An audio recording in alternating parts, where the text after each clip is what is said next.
Welcome to ടൂസ് academy. SET പരീക്ഷ എന്ന് പറയുന്നത് ഒരുപാട് വിദ്യാർത്ഥികളുടെ ഒരു വലിയൊരു സ്വപ്നമാണ് അത് ക്രാക്ക് ചെയ്യുക എന്നുള്ളത്. അപ്പം നമ്മൾ കഴിഞ്ഞ ജൂലൈയിൽ റിസൾട്ട് കഴിഞ്ഞ ദിവസമാണ് LBS അനൗൺസ് ചെയ്തത്. അപ്പം നമ്മൾ റിസൾട്ട് ഒന്ന് എടുത്തു നോക്കുകയാണെങ്കിൽ വളരെ കുറച്ച് ആൾക്കാർക്ക് മാത്രമേ വിജയം കൈവരിക്കാനായിട്ട് സാധിച്ചിട്ടുള്ളൂ. അപ്പം എക്സാം എഴുതിയിട്ട് ക്ലിയർ ചെയ്തില്ല എന്ന് പറഞ്ഞുകൊണ്ട് ഒരിക്കലും ടെൻഷനും വിഷമമായിട്ട് ഇരിക്കരുത്. ഇനി വരുന്ന ജാനുവരി 2025 നടക്കാൻ പോകുന്ന സെറ്റ് പരീക്ഷ എങ്ങനെ നമ്മൾക്ക് ക്രാക്ക് ചെയ്യാം എന്നുള്ളതിനെ കുറിച്ച് വേണം ഇനി ചിന്തിക്കാനായിട്ട്. അപ്പം ആ ഒരു പാതയിലോട്ട് നിങ്ങളെങ്ങനെ ഈസി ആയിട്ട് കൊണ്ടുപോകാം എന്നുള്ളതിന് ഒരു ചെറിയൊരു വീഡിയോ ആയിട്ടാണ് ടൂസ് അക്കാദമി ഇന്ന് നിങ്ങളുടെ മുന്നിലോട്ട് വന്നിരിക്കുന്നത്. അപ്പം ടൂസ് അക്കാദമി എന്ന് പറയുന്നത് ഓൺലൈനായിട്ട് കഴിഞ്ഞ 2020 മുതൽ സെറ്റ്, നെറ്റ്, കേട്ടറ്റ്, HSST തുടങ്ങിയ ഒട്ടനവധി കോമ്പറ്റേറ്റീവ് എക്സാമിന് കോച്ചിങ് കൊടുക്കുന്ന ഒരു ഇൻസ്റ്റിറ്റ്യൂഷനാണ്. അപ്പം അതിലൂടെ ഒരുപാട് പേർക്ക് റിസൾട്ട് കൈവരിക്കാനായിട്ട് സാധിച്ചിട്ടുണ്ട്.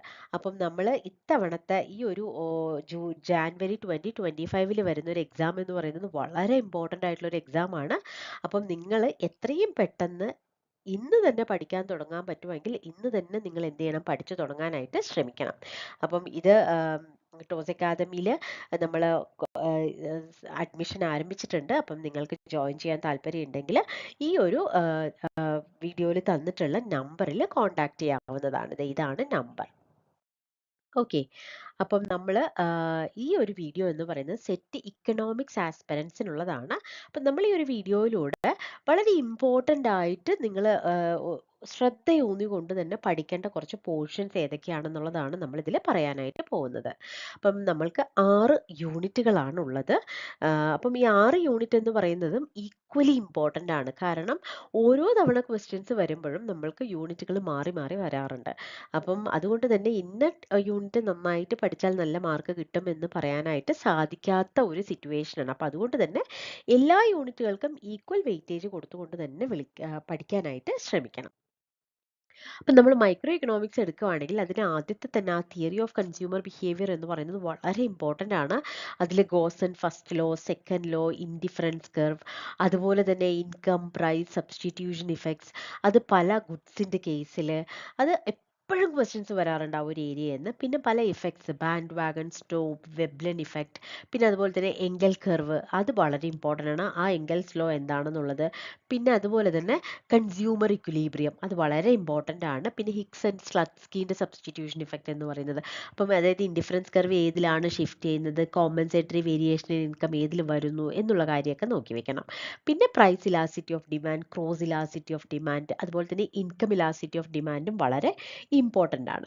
പിന്നെ മൊഡ്യൂൾ 2 വരുമ്പോൾ നമ്മൾ പ്രൊഡക്ഷൻ ഫംഗ്ഷനും കോസ്റ്റുമാണ്. അപ്പം അതിൽ ആ പ്രൊഡക്ഷൻ ഫംഗ്ഷനിൽ നമ്മൾ Cobb Douglas CES production function അതിൻ്റെ കുറച്ച് ഫീച്ചേഴ്സ് ഒന്ന് നോക്കി വെക്കുക.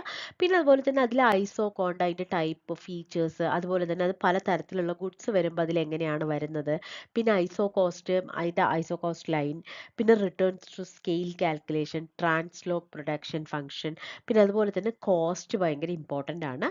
അതായത് കോസ്റ്റ്, അതായത് ഷോർട്ട് റൺ, ലോങ് റണ്ണിലുള്ള law of variable proportion, law of returns to സ്കെയിലും കൂടെ നോക്കി വെക്കാനായിട്ട് ശ്രമിക്കണം. പിന്നെ മൊഡ്യൂൾ 3 വരുമ്പോൾ മാർക്കറ്റ് സ്ട്രക്ചർ ആണ്. അപ്പോൾ അതിൽ തന്നെ നമ്മളുടെ perfect competition, monopoly, monopolistic competition, അതുപോലെ തന്നെ പ്രൈസ് ഡിസ്ക്രിമിനേഷൻ, പ്രൈസ് ലീഡർഷിപ്പ്, പിന്നെ small portion from game theory. Game theory വളരെ കാര്യമായിട്ടൊന്നും ചോദിക്കില്ല. അതിലെ പ്രിസണേഴ്സ് ഡയലേമ, നാഷ് ഇക്വിലിബ്രിയം, അങ്ങനത്തെ കുഞ്ഞു കുഞ്ഞു കോൺസെപ്റ്റ്സ് ഒക്കെ ഒന്ന് നോക്കി വെക്കണം. പിന്നെ ഡിയോപ്പൊളിയിൽ വരുമ്പോൾ ബെർട്രൻ മോഡൽ എന്തായാലും നോക്കി വെക്കണം. അതുപോലെ തന്നെ സ്റ്റാക്കിൾബർഗ് മോഡൽ, എഡ്ജ്വർത്ത് മോഡൽ, അങ്ങനെയുള്ള കാര്യങ്ങൾ നോക്കി വെക്കുക. അതുപോലെ തന്നെ ഒലിഗോപ്പൊളിയിലോട്ട് വരുമ്പോൾ നമ്മൾക്ക് അതിൽ കിങ്ഡ് ഡിമാൻഡ് കർവ്, അതുപോലെ തന്നെ അതിൻ്റെ ആ കർവിന് എന്തുകൊണ്ട് കിങ് വന്നു, ആ കിങ്ങിൻ്റെ എവിടെയാണ് ഇലാസ്റ്റിക്, എവിടെയാണ് ഇൻഇലാസ്റ്റിക് എന്നുള്ള കാര്യം വളരെ ഇമ്പോർട്ടൻ്റ് ആണ്. പിന്നെ മൊണോപ്പൊളി പവർ, ഇൻഎഫിഷ്യൻസിയും കൂടെ നോക്കി വെക്കാനായിട്ട് ശ്രമിക്കണം. പിന്നെ ഡിയോപ്പൊളിയിൽ ബെർട്രൻഡ് പഠിക്കുമ്പം അതിൻ്റെ ഒപ്പം തന്നെ കൊർണോട്ട് മോഡൽ കൂടെ നിങ്ങൾ പഠിക്കാനായിട്ട് ശ്രമിക്കണം. പിന്നെ മൊഡ്യൂൾ 4 വരുമ്പോൾ കാൾമാക്സിന്റെ organic composition of capital, Arrow's impossibility theorem, അതായത് ക്രൈറ്റീരിയ ഓഫ് സോഷ്യൽ വെൽഫെയർ നോക്കുക.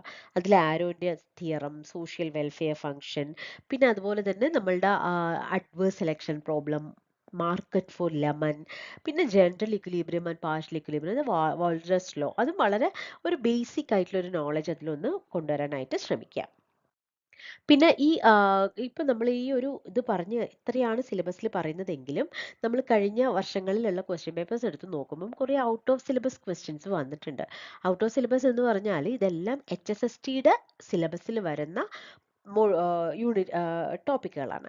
പെരറ്റോ optimality, contract curve, consumer and producer surplus, പിന്നെ marginal rate of substitution between risk and return, Baumol അതായത് sales maximisation models, limit pricing models, അതുപോലെ തന്നെ behavioural model, sales revenue maximisation, managerial models, Marris model, സെന്നിൻ്റെ capability approach, പിന്നെ labour supply curve for inferior good. അപ്പോൾ ഇത്രയും topic എന്ന് പറയുന്നത് ശരിക്കും ആക്ച്വലി കഴിഞ്ഞ ഒരു 5 to 6 ഇയേഴ്സ് ക്വസ്റ്റ്യൻ പേപ്പർ എടുത്ത് നോക്കുമ്പോൾ അനലൈസ് ചെയ്ത് നോക്കുകയാണെങ്കിൽ നമ്മൾക്ക് കാണാൻ പറ്റുന്നത് ഈ ഒരു ഏരിയയിൽ നിന്നെല്ലാം നമ്മൾക്ക് മൈക്രോയിൽ ക്വസ്റ്റ്യൻസ് വന്നിട്ടുണ്ട്.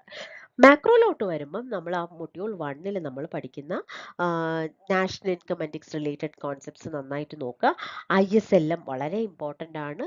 Closed economy and open economy അഥവാ മുണ്ടൽ ഫ്ലെമിംഗ് മോഡൽ നോക്കി വെക്കണം. മൊഡ്യൂൾ 2 വരുമ്പം കൺസംഷൻ ആൻഡ് ഇൻവെസ്റ്റ്മെൻറ്റ് തിയറീസ് ആണ്. അതിലെല്ലാ തിയറീസും ഒന്ന് ഓടിച്ചു നോക്കുന്നത് വളരെ നല്ലൊരു കാര്യമായിരിക്കും. അതുപോലെ തന്നെ ഈ Keynes effect, Pigou effect, wealth effect, real balance effect അതൊക്കെ നോക്കുക. ടോബിൻസ്ക്യൂ റേഷ്യോ വളരെ ഇമ്പോർട്ടൻ്റ് ആണ്. അതുപോലെ rational and adaptive expectation hypothesis എല്ലാം ഒന്ന് നോക്കി വെക്കാം. മൊഡ്യൂൾ 3 വരുമ്പം crowding out effect, multiplier, Phillips curve, Okun's law, natural rate of unemployment, inflationary gap, sacrifice ratio തുടങ്ങിയ കാര്യങ്ങൾ നോക്കി വെക്കണം. മൊഡ്യൂൾ 4 വരുമ്പം school of macro economics thought ആണ്. അതായത് നമ്മൾ അതിൽ ഓരോ ഇക്കോണമിസ്റ്റ് അവരുടെ ഐഡിയാസ് അവരെന്തുകൊണ്ട് മറ്റുള്ള സ്കൂൾ ഓഫ് തോട്ടിനെ ക്രിട്ടിസൈസ് ചെയ്യുന്നു എന്നുള്ള കാര്യങ്ങളും കൂടെ ജസ്റ്റ് ഒന്ന് അതിൽ നോക്കി വെക്കണം. അതുപോലെ തന്നെ റിക്കാർഡോ ബാരോ ഇക്വാലൻസ് തിയറം ഒന്ന് നോക്കി വെക്കണം. ഓക്കെ, ഇനി നമ്മൾ ക്വാണ്ടിറ്റേറ്റീവ് മെത്തേഡിലോട്ട് വരുമ്പോൾ ഫസ്റ്റത്തെ മൊഡ്യൂൾ എന്ന് പറയുന്നത് സ്റ്റാറ്റിസ്റ്റിക്കൽ മെത്തേഡ്സ് ആണ്. അപ്പോൾ അതിൽ നമ്മൾക്ക് പ്രോബബിലിറ്റി തിയറി നോക്കണം. പിന്നെ അതുപോലെ തന്നെ types of probability, correlation, skewness അതിൻ്റെ ഡിഫറെൻറ്റ് ടൈപ്സ്, കോറിലേഷൻ, കോഎഫിഷ്യൻറ്റ്, പിന്നെ അതുപോലെ തന്നെ സ്ക്യൂനെസ്, കർട്ടോസിസ്, മൊമെൻറ്റ്സ് ആക്ച്വലി നമ്മൾക്ക് സിലബസിൽ തന്നിട്ടില്ല, പക്ഷെ ആ ഒരു ഏരിയയിൽ നിന്ന് ചോദ്യങ്ങൾ വരുന്നുണ്ട്. പിന്നെ തന്നെ അതുപോലെ തന്നെ മീനിൻ്റെ അതിൻ്റെ പലതരത്തിലുള്ള കാൽക്കുലേഷൻ, ഇപ്പം തെറ്റായ മീൻ തന്നിട്ട് കറക്റ്റ് മീൻ കണ്ടുപിടിക്കാൻ പറയാം, അങ്ങനെയുള്ള കാര്യങ്ങൾ. പിന്നെ പോസോൺ ഡിസ്ട്രിബ്യൂഷൻ, ബൈനോമിയൽ ഡിസ്ട്രിബ്യൂഷൻ, അങ്ങനെയുള്ള നോർമൽ ഡിസ്ട്രിബ്യൂഷൻ, ഇതിനെല്ലാം പ്രോപ്പർട്ടീസും മീനും വേരിയൻസും നോക്കി വെക്കണം. മൊഡ്യൂൾ 2 വരുമ്പോൾ മെട്രിക്സിൻ്റെ ടൈപ്പ്, അതുപോലെ തന്നെ കാൽക്കുലേഷൻ, അതായത് marginal cost, average variable cost, break even point, total cost, average revenue, അതുപോലെ തന്നെ equilibrium price and quantity, marginal utility, consumer surplus, ഇതിൻ്റെ എല്ലാം മാത്തമാറ്റിക്കൽ കാൽക്കുലേഷൻ നോക്കി വെക്കണം. കാരണം ഈ ഒരു ഏരിയയിൽ നിന്നെല്ലാം മാത്സ് ആയിട്ടുള്ള ക്വസ്റ്റ്യൻസ് ആണ് വരുന്നത്. പിന്നെ മൊഡ്യൂൾ 3 വരുമ്പോൾ നമ്മൾക്ക് ഇക്കണോമെട്രിക് മെത്തേഡ്സ് ആണ്. അപ്പോൾ അതിൽ നമ്മൾ ടൈപ്പ് 1 ആൻഡ് ടൈപ്പ് 2 എറർ, പിന്നെ അതുപോലെ തന്നെ ഏറ്റവും ഇമ്പോർട്ടൻ്റ് ആയിട്ട് നോക്കേണ്ട കാര്യം എന്ന് പറയുന്നത് ഓട്ടോ കോറിലേഷൻ, മൾട്ടിക്കൊലിനിയാരിറ്റി, ഹെറ്ററോസ്കിഡാസ്റ്റിസിറ്റിയുടെ ഡെഫിനിഷൻസ്, അതിൻ്റെ ടെസ്റ്റുകൾ, കോൺസിക്വൻസസ് എന്നുള്ള കാര്യങ്ങൾ നോക്കുക.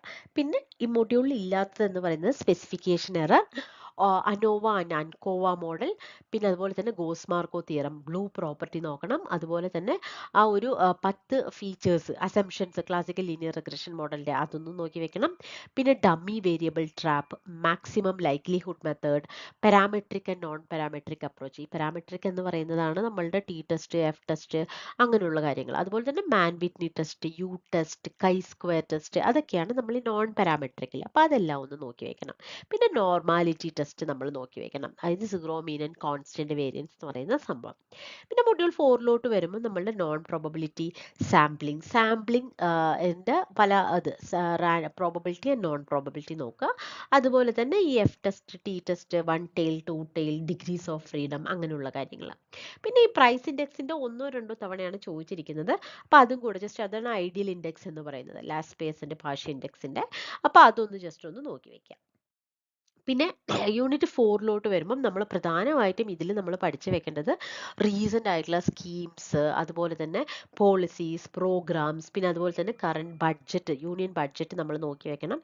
അതുപോലെ തന്നെ human development index, sex ratio, പിന്നെ ഈ ബാങ്ക് റിലേറ്റഡ് ആയിട്ടുള്ള എല്ലാ തരത്തിലുള്ള റേഷ്യോസും, CRR, SLR, അങ്ങനെയുള്ള കാര്യങ്ങളൊക്കെ നോക്കി വെക്കുക. ഇമ്പോർട്ടൻ്റ് ആയിട്ട് നമ്മൾ, അതായത് സ്കീംസ് വളരെ ഇമ്പോർട്ടൻ്റ് ആണ്. എപ്പോഴും ചോദിക്കാറുണ്ട്. സ്കീംസ്, പോളിസീസ്, പ്രോഗ്രാംസ്, അതിൻ്റെയൊക്കെ വർഷങ്ങൾ, അതുപോലെ തന്നെ അത് എന്തുകൊണ്ടാണ് അത് ഇമ്പോർട്ടൻ്റ് എന്നുള്ള കാര്യങ്ങളൊക്കെ, ഒബ്ജക്റ്റീവ്സ്, അതെല്ലാം നമ്മൾ ചോദിക്കുന്നുണ്ട്. പിന്നെ ഫിഫ്ത്ത് മൊഡ്യൂളിലോട്ട് വരുമ്പം economic development and environmental economics.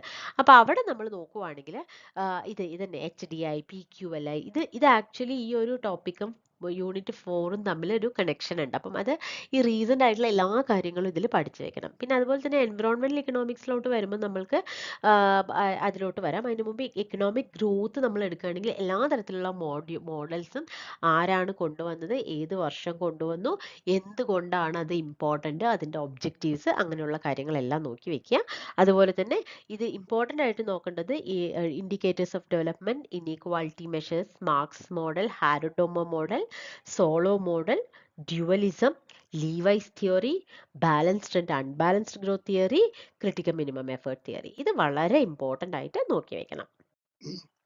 പിന്നെ ഈ എൻവിറോൺമെന്റൽ വാല്യൂസ് നമ്മൾക്ക് തോന്നും ഇത് ഇമ്പോർട്ടൻ്റ് അല്ലാന്ന്. പക്ഷെ കഴിഞ്ഞ കുറച്ച് 1-2 വർഷങ്ങളിലെ സെറ്റ് എക്സാം എടുത്ത് നോക്കുവാണെങ്കിൽ ഒരുപാട് ചോദ്യങ്ങൾ ഈ ഒരു പോർഷന് വന്നിട്ടുണ്ട്. ഇതിന്റെ മെത്തേഡ്സ്, അതുപോലെ use value, option value, non use value, ഇതിനെ കുറിച്ചിട്ടുള്ള കാര്യങ്ങളൊക്കെ നമ്മൾക്ക് ചോദിക്കാറുണ്ട്. Hedonic property values, house hold production model, അങ്ങനെയുള്ള കാര്യങ്ങളൊക്കെ.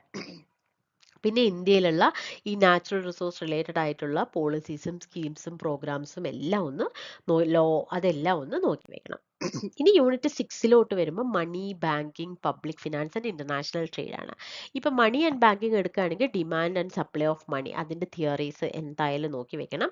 പബ്ലിക് ഫിനാൻസിലോട്ട് വരുമ്പം private, public and merit goods, അതിൻ്റെയൊക്കെ ഡിഫറൻസ്, പിന്നെ അതുപോലെ തന്നെ public expenditure, public revenue, finance commission, central state relationship, NITI Aayog, ഇങ്ങനെയുള്ള കാര്യങ്ങളൊക്കെ നമ്മൾ നോക്കി വെക്കണം. പിന്നെ അടുത്ത് നമ്മൾ വരികയാണെങ്കിൽ അതായത് എല്ലാ തരത്തിലുള്ള ഡിമാൻഡ് ആൻഡ് സപ്ലൈ, പിന്നെ റിപ്പോ റേറ്റ് ഞാൻ ആദ്യമേ പറഞ്ഞല്ലോ, ഈ CRR, SLR, എല്ലാ തരത്തിലുള്ള ബാങ്ക് റിലേറ്റഡ് ആയിട്ടുള്ളത് നോക്കി വെക്കണം. പിന്നെ കാനൻസ് ഓഫ് ടാക്സേഷൻ, ഇങ്ങനെയുള്ള കാര്യങ്ങളൊക്കെ നമ്മൾ നോക്കണം. പിന്നെ അടുത്താണ് ഇന്റർനാഷണൽ ട്രേഡ്. ഇന്റർനാഷണൽ ട്രേഡിൽ വരുമ്പോൾ എല്ലാ ട്രേഡ് റിലേറ്റഡ് ആയിട്ടുള്ള തിയറീസിനും ഒരു നോട്ട് നിങ്ങൾ മാറ്റി വെക്കുക തന്നെ വേണം. പിന്നെ BOP, ഇക്കണോമിക് ഇൻ്റഗ്രേഷൻ, അതിൽ തന്നെ ഓരോ ഇതുണ്ടല്ലോ, സാഫ്ത, ആസിയാൻ, സാർക്ക്, PTA, FTA, കസ്റ്റംസ് യൂണിയൻ.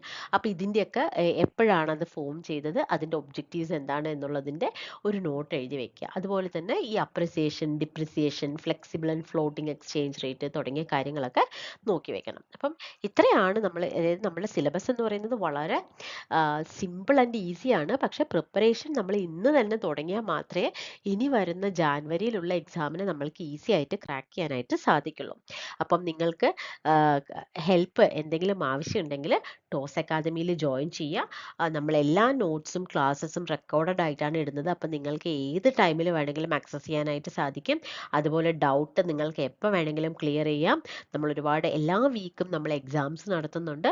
അതുപോലെ തന്നെ നമ്മൾ സ്റ്റുഡൻസ് ഈ ടോസ് അക്കാദമിയിൽ ജോയിൻ ചെയ്യുന്ന സ്റ്റുഡൻസ് എന്ന് പറയുന്നത് നമ്മൾ ഒരുപാട് അവരെ ട്രെയിൻ ചെയ്തിട്ടാണ് എക്സാമിൻ്റെ ആ ടൈമിലോട്ട് അവരെ എത്തിക്കുന്നത്. അപ്പോൾ അതുകൊണ്ട് തന്നെ നിങ്ങൾക്ക് എന്തെങ്കിലും ഒരു ഹെൽപ്പ് വേണമെന്ന് തോന്നുകയാണെങ്കിൽ ഈ ഒരു നമ്പറിൽ ബന്ധപ്പെടാവുന്നതാണ്.